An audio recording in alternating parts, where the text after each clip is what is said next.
Hello, good morning दोस्तों। कैसे हैं आप लोग? आशा करते हैं कि आप लोग ठीक ही होंगे, है ना। तो बताइए, कल हम लोग कहाँ तक चले थे? तो कल हम लोग चले थे प्रमेय नंबर 1 तक, याद है ना जी।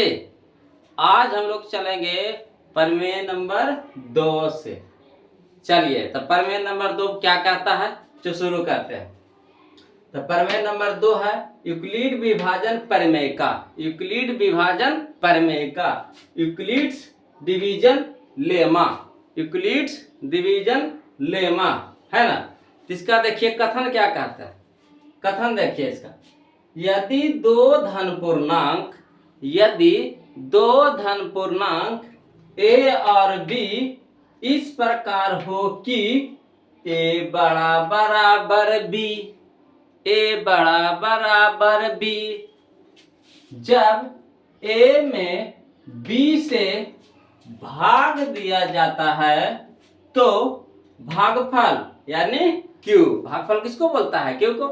तब भागफल क्यू शेषफल आर के बीच संबंध भाज्य बराबर भाजक गुने भागफल प्लस शेषफल।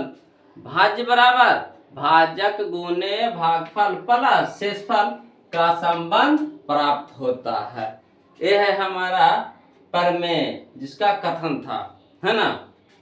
कह रहा है यदि दो धन पूर्णांक ए और बी इस प्रकार हो कि ए बड़ा बराबर बी, जब ए में बी से भाग दिया जाता है तो भागफल यानी क्यू शेषफल आर के बीच संबंध भाज्य बराबर भाजक गुने भागफल प्लस शेषफल का संबंध प्राप्त होता है। यानी कह रहा है कि दो धन पूर्णांक ए और बी हो, दो धन पूर्णांक ए और बी हो जिसमें ए बड़ा या बराबर हो किससे? बी से। ए बड़ा या बराबर हो किससे? बी से, है ना। जब ए में बी से भाग दिया जाता है, जब ए में किससे? बी से भाग दिया जाता है तो भागफल क्यू अशेषफल आ के बीच संबंध होता है। कौन सा संबंध होता है? भाज्य बराबर भाजक गुने भागफल प्लस शेषफल। तो देखिए ए को क्या बोला जाता है जी, बताइए। ए को क्या बोला जाता है? आप सभी लोग जानते होंगे, अब तो जान चुके होंगे, बता चुके हैं पिछले क्लास में। ए को क्या कहा जाता है? ए को बताइएगा।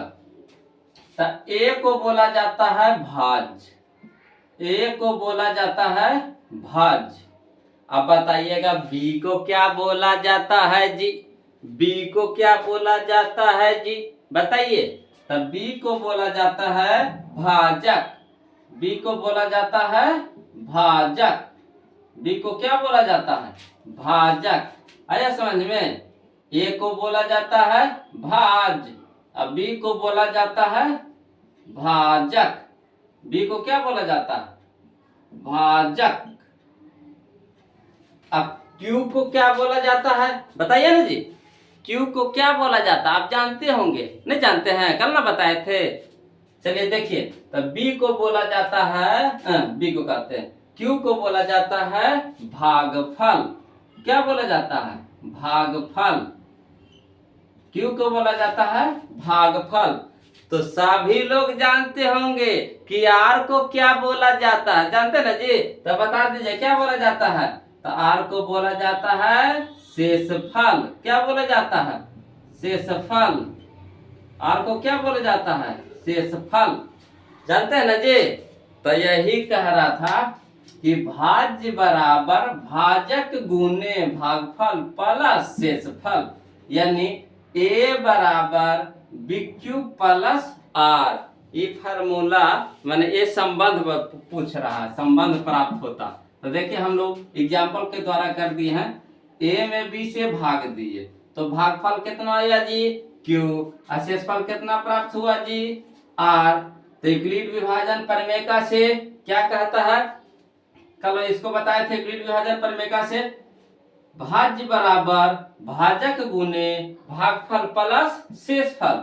भाज्य बराबर भाजक गुने भागफल प्लस शेषफल, यानी भाज्य को कहा जाता है ए, भाजक को कहा जाता है बी, गुना तो गुना, भागफल को बोला जाता है क्यू, प्लस शेषफल को बोला जाता है आर, यानी ए को ए लिख दिए, बराबर है तो बराबर, अब बी गुना क्यू, तब बी क्यू लिख सकते हैं कि नहीं, बताइएगा जी।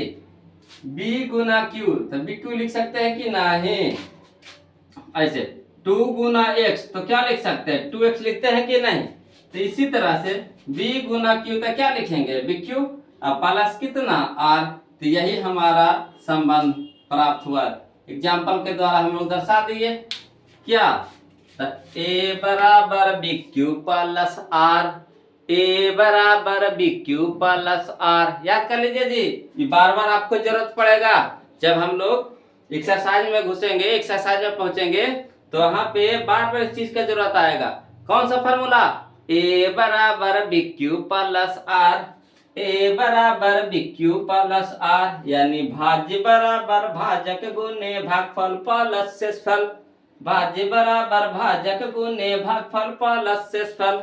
याद हो गया, सब लोग को याद हो गया होगा, है ना। तो अब हम लोग चलते हैं प्रमेय नंबर 3, एक लास्ट प्रमेय है। हम आपको बताए थे कि इसमें टोटल कितने प्रमेय पढ़ना है, 3 गो प्रमेय पढ़ना है ना। तो प्रमेय 2 कंप्लीट कर दिए, यही फार्मूला था, हमको साबित करना था, ये कथन है, ये फार्मूला था, साबित कर दिए। अब चलिए प्रमेय नंबर 3 की ओर चलते हैं, तब तक के जिनको स्क्रीनशॉट लेना है ले लीजिए, है ना। तो चलिए दोस्तों, अब हम लोग चलते हैं प्रमेय नंबर 3 की ओर, है ना। तो प्रमेय नंबर 3 की ओर चलते हैं। तो प्रमेय नंबर 3 देखिएगा जी क्या कहता है। प्रमेय नंबर 3 है यूक्लिड विभाजन एल्गोरिथम, यूक्लिड विभाजन एल्गोरिथम, यूक्लिड विभाजन एल्गोरिथम, तो यूक्लिड्स डिवीजन एल्गोरिथम, महत्तम समावर्तक यानी HCF के रूप में, HCF के रूप में। इसका कथन कहता है, कथन जानते हैं, कथन कहता है यदि दो धन पूर्णांक A और B इस प्रकार हो कि A बड़ा बराबर B, A बड़ा बराबर B, जब A में B से भाग दिया जाता है, यदि शेषफल शून्य यानी 0 प्राप्त होता है, तो भाजक दोनों धन पूर्णांक का महत्तम समावर्तक यानी HCF कहलाता है। समझ में आया जी, नहीं आया, चलिए फिर से समझते हैं। कह रहा है यदि 2 धन पूर्णांक कौन कौन है जी, तो A और B इस प्रकार हो कि A बड़ा बराबर B, A होना चाहिए बड़ा और B होना चाहिए छोटा, है ना, या फिर बराबर, A होना चाहिए B से बड़ा या B के बराबर। तो कह रहा है जब A में B से भाग दिया जाता है, चलिए साबित करते हैं एग्जाम्पल के द्वारा। जब A में किससे, तब B से भाग दिया जाता है, यदि शेषफल, तो यहाँ पे कौन बता जी, शेषफल R, है ना। तो यदि शेषफल कितना प्राप्त हो जाए, 0 प्राप्त हो जाए, यदि शेषफल कितना प्राप्त हो जाए, 0 प्राप्त हो जाए, तो भाजक भाजक भाजक, तो भाजक किसको बोलते हैं, ये तो हो गया हमारा, A हमारा हो गया भाज्य, तब B हमारा हो गया भाजक, भाजक किसको बोलते हैं, है ना। ये तो हमारा हो गया भाज्य, हो गया भाज्य ना, हो गया, अब तो जानवे करते हैं। तो कह रहा है भाजक दोनों धन पूर्णांक का, तो दोनों धन पूर्णांक किसको किसको, एगो A है एगो B है, एगो A है एगो B है ना। तो दोनों धन पूर्णांक का महत्तम समावर्तक कहलाता है। तो इसका मासा कौन कहलाएगा, B कहलाएगा। ये दोनों धन पूर्णांक का मासा कौन कहलाएगा, B कहलाएगा। कब, जब यहाँ पे शेषफल कितना बचे, 0, जब यहाँ पे शेषफल कितना बचे, 0, तो ये जो भाजक है ये दोनों धन पूर्णांक का क्या कहलाता है, क्या कहलाता है जी, बताइए ना जी, हाँ, महत्तम समापवर्तक क्या कहलाता है? महत्तम समापवर्तक यानी HCF। जैसे आप ले लीजिए, अंक ले लीजिए, ABCD से नहीं समझ में आ रहा तो अंक ले लीजिए। एग्जाम्पल ले लिए, आप ले लीजिए बात के माने एगो संख्या ले लीजिए 2, एगो संख्या ले लीजिए 4 ले लीजिए, ठीक है, 2 गो संख्या ले लिए। अब चलिए, जो छोटा है उससे भागा पड़ता है, किस में? बड़ा वाला में। तो जो छोटा कौन है? 2 है, तो 2 से भागा देंगे, किस में? 4 में। तो भागा लगाइए, 2 का तो पढ़ाता है जी, तो 2 का टेबल पढ़िए, तो 2 2 निका 4, तो 2 यहाँ पे लिखेंगे, यहाँ कितना लिखेंगे? 4। तो शेषफल कितना आना चाहिए? 0। तो जब शेषफल यहाँ 0 हो जाए, जब शेषफल यहाँ 0 हो जाए तो ये जो भाजक हुआ, भाजक हमारा कौन हो गया? 2 हो गया। तो यही हमारा क्या कहलाएगा? HCF। क्या कहलाएगा? HCF यानी मासा, यानी महत्तम समापवर्तक। आशा करते हैं कि आप लोग सीख गए होंगे। सीख गए ना जी? हाँ, हंसिए नहीं, जरा यहाँ ध्यान दीजिए, है ना, मैथ है। मजा आ रहा है कि नहीं बताइएगा, सच्चे सच्चे बताइएगा। सीख रहे हैं कि नहीं सीख रहे हैं? सीख रहे हैं ना? चलिए आगे फिर हम आप लोग को सिखाते हैं। ये जो मासा जो निकाले ना, तो मासा निकालने का तरीका सिखाते हैं कि मासा कैसे निकालते हैं, मासा निकालने का नियम सिखाते हैं कि मासा हम लोग कैसे निकालेंगे। का जरूरी चीज है कि नहीं? तो चलिए मासा निकालने के लिए सीखते हैं।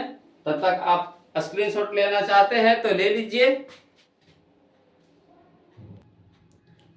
चलिए दोस्तों, अब हम लोग सीखते हैं महत्तम निकालने का नियम सीखते हैं ना। महत्तम निकालने का नियम जानते हैं।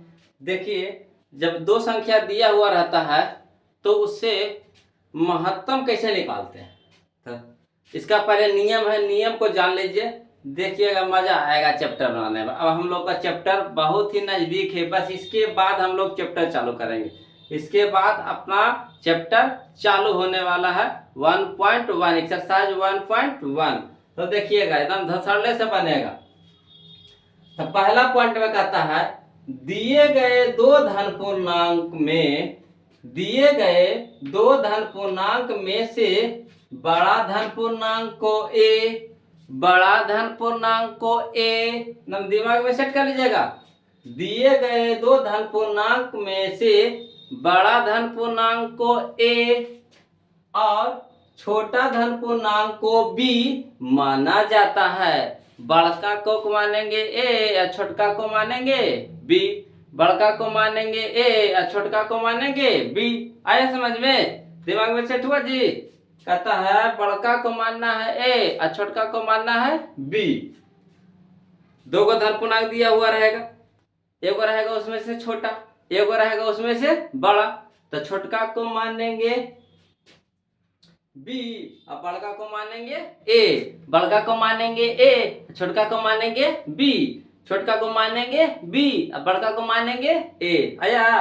अब देखिए अगला कहता है, अगला पॉइंट, दूसरा में पॉइंट जानेंगे कि ए में बी से भाग दिया जाता है, ए में बी से भाग दिया जाता है और यूक्लिड विभाजन प्रमेय का प्रयोग किया जाता है। ए में बी से भाग दिया जाता है और उसके बाद किसका प्रयोग करेंगे बताइए ना जी? किसका? तो यूक्लिड विभाजन प्रमेय का, यूक्लिड विभाजन प्रमेय का, है ना। चलिए उसके बाद तो कह रहा है अगला पॉइंट, यूक्लिड विभाजन प्रमेय का प्रयोग कब तक करनी चाहिए। अब बतिया तो आ रहा होगा, किसको कब तक करेंगे यूक्लिड विभाजन प्रमेय का प्रयोग।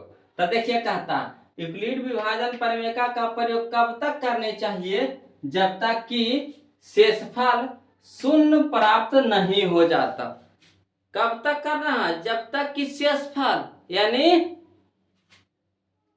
रिमाइंडर, हाँ शेषफल यानी रिमाइंडर कितना प्राप्त हो जाए? शून्य यानी 0, शून्य यानी 0। जब तक 0 नहीं प्राप्त हो जाए तब तक के यूक्लिड विभाजन प्रमेय का प्रयोग करते रहेंगे, यूक्लिड विभाजन प्रमेय का प्रयोग करते रहेंगे। क्या का मतलब हुआ? मासा लगाते रहेंगे, मासा लगाते रहेंगे। अब देखिए कहता कि जब शेषफल शून्य प्राप्त होता है तो जब शून्य प्राप्त होता है तो भाजक दोनों धन पूर्णांक का महत्तम समावर्तक कहलाता है। कहिएगा आज सर, जब शेषफल शून्य प्राप्त हो जाएगा तब मासा कौन कहलाएगा? जब शेषफल शून्य प्राप्त हो जाएगा तो मासा कौन कहलाएगा?